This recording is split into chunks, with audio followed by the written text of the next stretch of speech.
በአሁኑ ሰዓት በዙሪያህ ያለውን ግርግር፣ የስልክን የማያቋርጥ ኖቲፊኬሽን፣ በጭንቅላት ውስጥ የሚመላለሱትን ስፍር ቁጥር የሌላቸውን ጭንቀቶች እና የነገውን የኑሮ ውድድር ለአፍታ ገታ አድርገህ ብታስበው የምትፈልገው ትልቁ ነገር ምንድን ነው?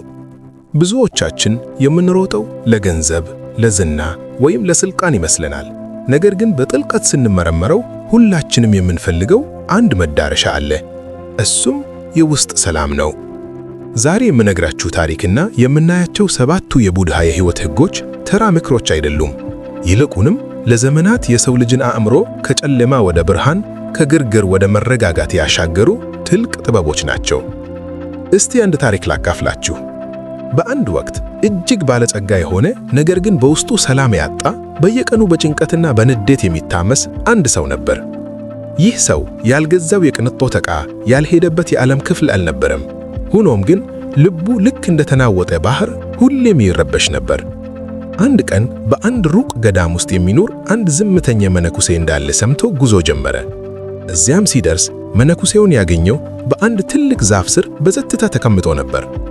ባለጸጋው ሰውዬ በጩኸትና በብስጭት ሰላም የለኝም፣ ገንዘቤ ሊረዳኝ አልቻለም፣ ምን ላድርግ ብሎ ጠየቀው።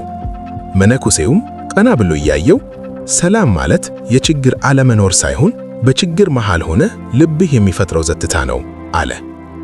ይህ ቪዲዮ ልክ እንደዛ መነኩሴ በሕይወትህ ማዕበል ውስጥ ሆነህ እንዴት የውስጥህን ጸጥታ እንደምትጠብቅ የሚያስተምሩትን 7ቱን ታላላቅ የቡድሃ ሕጎችን በዝርዝር ይዞልህ ቀርቧል። የመጀመሪያውና ከሁሉ በላይ መሰረታዊ የሆነው የቡድሃ ሕግ ሕይወት መከራ አላት፣ ነገር ግን የመከራው ምንጭ ፍላጎት ነው የሚለው ሐሳብ ነው። ይህ ሲባል ሕይወት ሁል ጊዜ መጥፎ ናት ማለት ሳይሆን በምድር ላይ ያለ ማንኛውም ሰው ሕመም፣ እርጅና፣ ሞት እና መለየት እንደማያመልጠው መገንዘብ ነው። አብዛኞቻችን ግን ይህንን እውነት ለመቀበል እንቸገራለን። ነገሮች ሁል ጊዜ እንደፈለግነው እንዲሆኑ፣ ሰዎች እንዳይቀየሩብን፣ ወጣትነታችን እንዳያልፍ እንፈልጋለን። ቡድሃ ያስተማረው ትልቁ ቁም ነገር እኛን የሚያሰቃየን የሚደርስብን ችግር ሳይሆን ያ ችግር እንዳይደርስብን የምናደርገው ትግልና ያለን የሙጥኝ ማለት ስሜት እንደሆነ ነው። አንድን ነገር አጥብቀህ በያዝክ ቁጥር ያ ነገር ሲንሸረተት እጅህን ያቆስልሃል። ሕይወት ደግሞ በባህሪዋ ተለዋዋጭ ናት። ለምሳሌ አንድን ሰው በጣም ትወደዋለህ እንበል። ያ ሰው እንዲቀየርብህ አትፈልግም። ነገር ግን ሰውየው ሲቀየር ወይም ሲለይህ ዓለምህ ይፈርሳል። እዚህ ጋር መከራውን የፈጠረው የሰውየው መቀየር ሳይሆን አንተ ሰውየው መቀየር የለበትም ብለህ የፈጠርከው ጥብቅ ፍላጎት ነው። ይህንን ሕግ መረዳት ማለት ሕይወትን እንደ ወራጅ ውሃ ማየት መጀመር ማለት ነው። ውሃውን በእጅህ ጨብጠህ ላስቃረው ብትል ያመልጥሃል። ነገር ግን እጅህን ዘርግተህ ብታስነካው ያቀዘቅዝሃል። ስለዚህ የውስጥ ሰላም ለማግኘት የመጀመሪያው እርምጃ ማንኛውንም ሁኔታ ጥሩም ይሁን መጥፎ እንደመጣ መቀበልና በጊዜው እንዲያልፍ መፍቀድን መልመድ ነው። ይህ የመጀመሪያው ሕግ ወደ ሁለተኛው ቁልፍ ነጥብ ይወስደናል። እሱም ራስን ማወቅ ነው። ብዙ ጊዜ ስለ ሌሎች ሰዎች ባህሪ፣ ስለ ፖለቲካ፣ ስለ ሥራ ባልደረቦቻችን ስህተት ስንተነትን እንወላለን። ነገር ግን ወደ ውስጣችን ተመልክተን እኔ ማን ነኝ? ለምን ይሄ ነገር አበሳጨኝ? ለምንስ ደስ አለኝ? ብለን አንጠይቅም።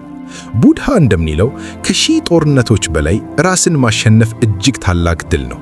ራስን ማሸነፍ የምትችለው ደግሞ መጀመሪያ ራስን ስታውቅ ብቻ ነው። አእምሮ ልክ እንደ ዱር ዝንጀሮ ነው። ከዚህ ወደዚያ ይዘላል፣ አላስፈላጊ ትዝታዎች ውስጥ ይገባል፣ ገና ስላልመጣው ነገር ይጨነቃል። አንተ ግን የዚህ ዝንጀሮ ተከታይ ሳይሆን ተመልካች መሆን አለብህ። በየቀኑ ለጥቂት ደቂቃዎች ዝም ብለህ ተቀምጠህ ሐሳቦችህን እንደ ደመና ሲመላለሱ ብታያቸው ቀስ በቀስ በአንተና በሐሳቦች መካከል ክፍተት መኖሩን ትረዳለህ። አንተ ሐሳቦችህ አይደለህም። አንተ ስሜቶችህ አይደለህም። አንተ እነዚህን ሁሉ የምታስተውል ንቃተ ህሊና ነህ። ይህንን ስትረዳ አንድ ሰው ሲሰድብህ ወዲያው አትናደድም። ይልቁንም በውስጤ የንዴት ስሜት እየመጣ ነው ብለህ በሩቅ ማየት ትጀምራለህ። ይህ ጥበብ ካለህ ማንም ሰው ወይም ምንም አይነት ሁኔታ ሰላምህን ሊሰርቅህ አይችልም።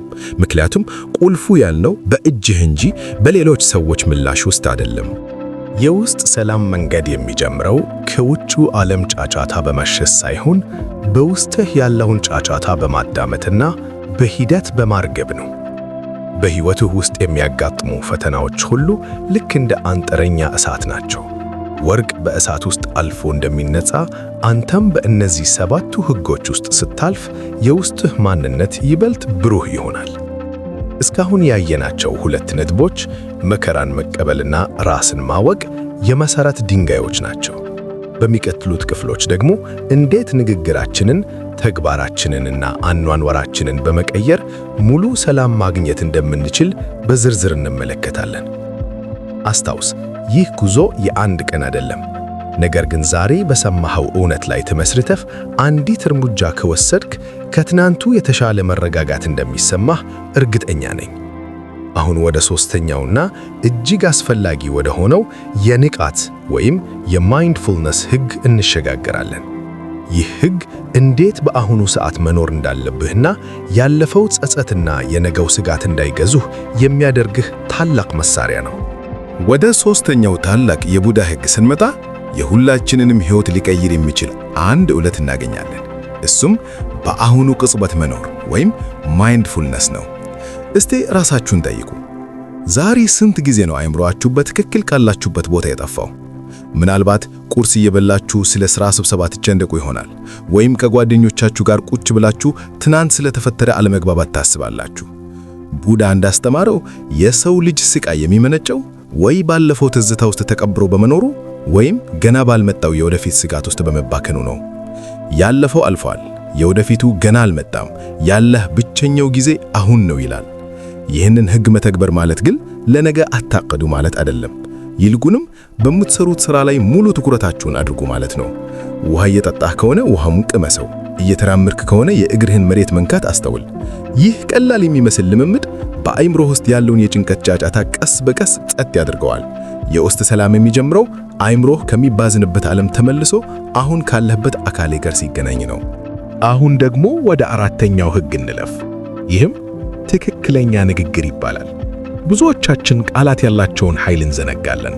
ቡድሃ እንደሚለው ቃላት የመግደልም የመፈወስም ኃይል አላቸው። ንግግርህ እውነት ላይ የተመሰረተ፣ ሰላምን የሚፈጥር እና ለሌሎች የሚጠቅም መሆን አለበት።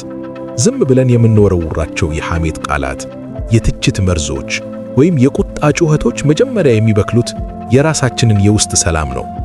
አንድ ሰው ላይ ስትቆጣ ወይም ስትሳደብ ልክ የጋለ ፍም ሌላ ሰው ላይ ለመወርወር በእጅህ እንደመያዝ ነው። መጀመሪያ የሚቃጠለው የአንተ እጅ ነው።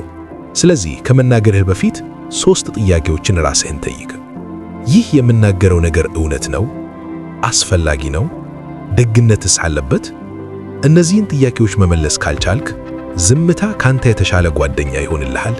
ዝምታ ደካማ ማለት ሳይሆን የውስጥ ጥንካሬ መገለጫ ነው። ምክንያቱም በዝምታ ውስጥ ነው ራስህን መስማት የምትችለው። በንግግርህ ሰዎችን ማነጽ ስትጀምር ዓለምም ላንተ ያላትን ምላሽ ትቀይራለች። 5ኛው ሕግ ትክክለኛ ተግባርና አኗኗር ላይ ያተኩራል። የውስጥ ሰላም ከምናደርገው የዕለት ተዕለት ተግባር ተነጥሎ ሊታይ አይችልም። የምትሰራው ሥራ ወይም የምትመራው ሕይወት ሌላውን የሚጎዳ፣ የሚያታልል ወይም ክፉ ነገርን የሚያስፋፋ ከሆነ የቱንም ያህል ብትጸልይ ወይም ብታሰላስል ሰላም አታገኝም። ምክንያቱም ሕሊናህ ያውቀዋል። ቡድሃ አስተማማኝ የውስጥ ሰላም የሚገኘው በታማኝነትና በቅንነት በሚመራ ሕይወት ውስጥ እንደሆነ ይነግረናል። በዓለም ላይ ትልቁ ትራስ ንጹሕ ሕሊና ነው እንደሚባለው ለሰዎች ደግ ስትሆን፣ ከክፉ ነገር ስትጣቀብና በሐቅ ስትኖር በውስጥህ የሚፈጠረው መረጋጋት ከምንም በላይ ዋጋ አለው። ስግብግብነትን ትተህ ባለህ ነገር መርካት ስትጀምር የውድድር መንፈስህ ወደ ትብብር ይቀየራል። ሕይወትህን ቀላል አድርገህ ስትመራ አእምሮህ የሚሸከመው ሸክም ይቀንሳል። ይህ ማለት ድሃ ሁኑ ማለት ሳይሆን በውስጣችሁ ለቁሳቁስ ያለውን ስስት ቀንሱ ማለት ነው። ምክንያቱም ዕቃን በገዛን ቁጥር ዕቃው እኛን መልሶ የመግዛት አቅም አለውና። 6ኛው ሕግ ደግሞ ስለ ትክክለኛ ጥረት ይናገራል። ብዙ ጊዜ የውስጥ ሰላም ለማግኘት የምናደርገው ጥረት ራሱ ሌላ ጭንቀት ይሆንብናል። ቶሎ ሰላም ማግኘት አለብኝ፣ ቶሎ መቀየር አለብኝ ብለን ራሳችንን እናስጨንቃለን። ቡድሃ ግን የሚመክረን የመካከለኛውን መንገድ እንድንከተል ነው። ልክ እንደ አንድ የሙዚቃ መሳሪያ አውታር ክሩ በጣም ከተወጠረ ይበጠሳል፣ በጣም ከላላ ደግሞ ድምፅ አይሰጥም። ሕይወትም እንደዛው ናት። ጥረትህ ሚዛናዊ መሆን አለበት። መጥፎ ሐሳቦች ወደ አእምሮህ እንዳይገቡ መከላከል፣ የገቡትን ማስወጣት፣ ጥሩ ሐሳቦችን ማፍለቅና የነበሩትን ማሳደግ ትልቅ ሥራ ነው። ነገር ግን ይህን ስታደርግ በራስህ ላይ ጨካኝ አትሁን። ራስህን ይቅር ማለትን ተማር። ዛሬ ተሳስተህ ከሆነ ነገ አዲስ ቀን ነው። እንደገና ለመጀመር አትፍራ። የውስጥ ሰላም የሂደት ውጤት እንጂ የአንድ ጀንበር ስኬት አይደለም። በየቀኑ የምታደርጋት ትንሿ በጎ ጥረት ውሎ አድሮ ወደ ትልቅ ባህር ትቀየራለች። ወደ ሰባተኛውና የመጨረሻው የህይወት ህግ ከመሸጋገራችን በፊት እስካሁን ያየናቸው ነጥቦች እንዴት እርስ በእርሳቸው እንደሚተሳሰሩ ልብ በሉ። አሁን ያለበትን ሁኔታ መቀበልህ ህግ 1 ራስህን እንድታውቅ ያደርግሃል። ህግ 4 ራስህን ስታውቅ ደግሞ በአሁኑ ቅጽበት የመኖርን ጥቅም ትረዳለህ። ህግ 3 አሁን ላይ ስትሆን ንግግርህን ህግ 4 እና ተግባርህን ህግ 5 መቆጣጠር ትጀምራለህ። ይህ ደግሞ ወደ ሚዛናዊ ጥረት ህግ 6 ይመራሃል። በመጨረሻም እነዚህ ሁሉ ተደምረው ወደ ሰባተኛውና ወደ ትልቁ ጥበብ ይወስዱሃል። እሱም ሁለንተናዊ ፍቅርና ርህራሄ ነው። ይህ ህግ ለራስህና ለፍጥረታት ሁሉ ያለህ አመለካከት የሰላምህ ቁንጮ መሆኑን ያሳየናል። በክፍል 3 ይህንን የመጨረሻ ህግና እነዚህን 7 ህጎች እንዴት በዘመናዊው ዓለም ውስጥ በተግባር ማዋል እንደምትችል እንዲሁም ህይወትህን የሚቀይር ማጠቃለያ ይዘን እንቀጥላለን።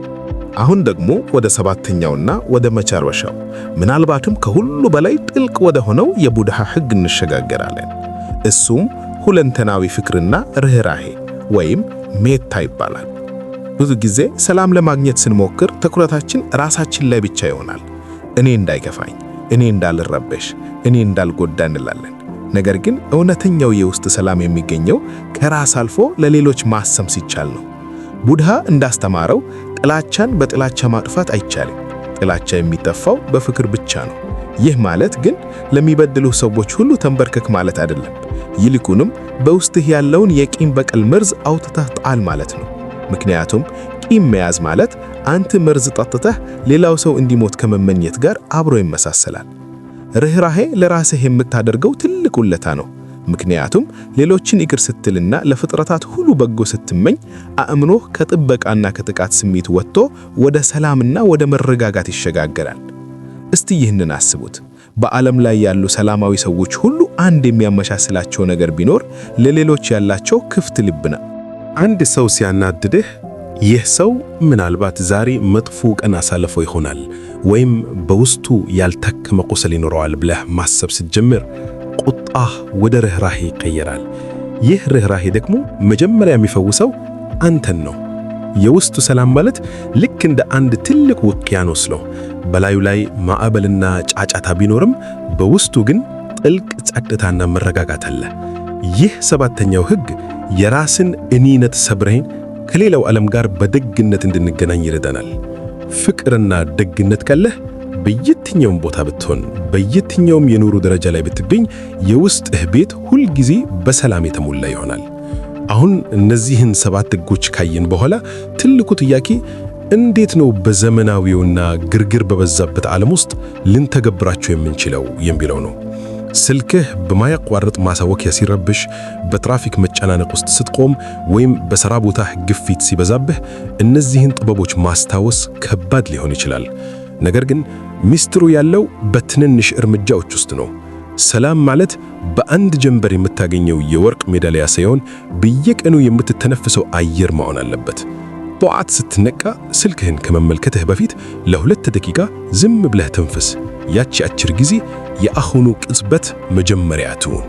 ቀኑን ሙሉ በምትናገራቸው ቃላት ውስጥ ደግነትን ለመጀመር ሞክር። አንድ መጥፎ ነገር ሲያጋጥመህ ይህም ያልፋል ብለህ ተቀበለው። ብዙዎቻችን ደስታን የምንፈልገው ከውጭ ነው። አዲስ ልብስ ስንገዛ፣ አዲስ ሥራ ስናገኝ ወይም ሰዎች ሲያደንቁን ደስ ይለናል። ነገር ግን ይህ ደስታ ልክ እንደ ሻማ ብርሃን በትንሽ ንፋስ ሊጠፋ የሚችል ነው። የቡድሃ 7ቱ ሕጎች ግን የሚመሩን በውስጣችን ወደ ማይጠፋው የፀሐይ ብርሃን ነው። ይህ ብርሃን አንዴ ከበራ ውጫዊ ዓለም ቢጨልምም አንተ ግን አትጠፋም። የውስጥ ሰላም ማለት ምንም ችግር የሌለበት ሕይወት መኖር ሳይሆን በማንኛውም ችግር ውስጥ ሆነህ የማይናወጥ ማንነት መገንባት ነው። ይህንንም ለማድረግ መነኩሴ መሆን ወይም ወደ ተራራ መውጣት አያስፈልግህም። ባለህበት ቦታ በምትኖርበት ሕይወት ውስጥ ሆነህ አመለካከትህን መከጀር ብቻ ነው የሚጠበቅብህ። ሕይወት አጭር ናት። ጭንቀትና ቁጣ ደግሞ ይህችን አጭር ሕይወት ይበልጥ ያሳጥሯታል። ስለዚህ ዛሬውኑ ውሳኔ ወስን። ሰላምህን ለማንም አሳልፈህ አትስጥ። በመጨረሻም ይህንን ቪዲዮ ስትጨርሱ አንድ ነገር እንድታደርጉ ፈልጋለሁ። አይኖቻችሁን ጨፍኑና አንድ ጊዜ በጥልቀት ተነፍሱ። በውስጣችሁ ያለውን ያንን ጸጥ ያለ ቦታ ለማግኘት ሞክሩ። ያ ቦታ የሁል ጊዜ ቤት ሆኖ ማንም ሊሰርቀው፣ ማንም ሊነካው የማይችለው ቅዱስ ስፍራ። እነዚህ 7 ሕጎች ወደዚያ ቤት የሚወስዱ ካርታዎች ናቸው። ጉዞው ረጅም ሊመስል ይችላል። ነገር ግን የመጀመሪያውን እርምጃ ዛሬውኑ በደግነትና በንቃት ጀምሩ። ያስታውሱ፣ እናንተ የሐሳቦቻችሁ ባሪያ አይደላችሁም። እናንተ የሰላም ባለቤቶች ናችሁ። ይህ ቪዲዮ ሕይወታችሁን በጥቂቱም ቢሆን እንደሚቀይረው ተስፋ አደርጋለሁ። ራሳችሁን ውደዱ፣ ለሌሎች እዘኑ፣ በአሁኑ ቅጽበትም ተደሰቱ። ለዛሬ የነበረን ቆይታ በዚህ ይጠናቀቃል። ይህንን ጥበብ ለጓደኞቻችሁና ለቤተሰቦቻችሁ በማካፈል የሰላም አምባሳደር ሁኑ። በሌላ አስደናቂና ሕይወትን የሚቀይር ርዕስ እስክንገናኝ ድረስ ሰላማችሁ እንደ ወንዝ ይፍሰስ፣ ልባችሁም በፍቅር ይሞላ። ቻው።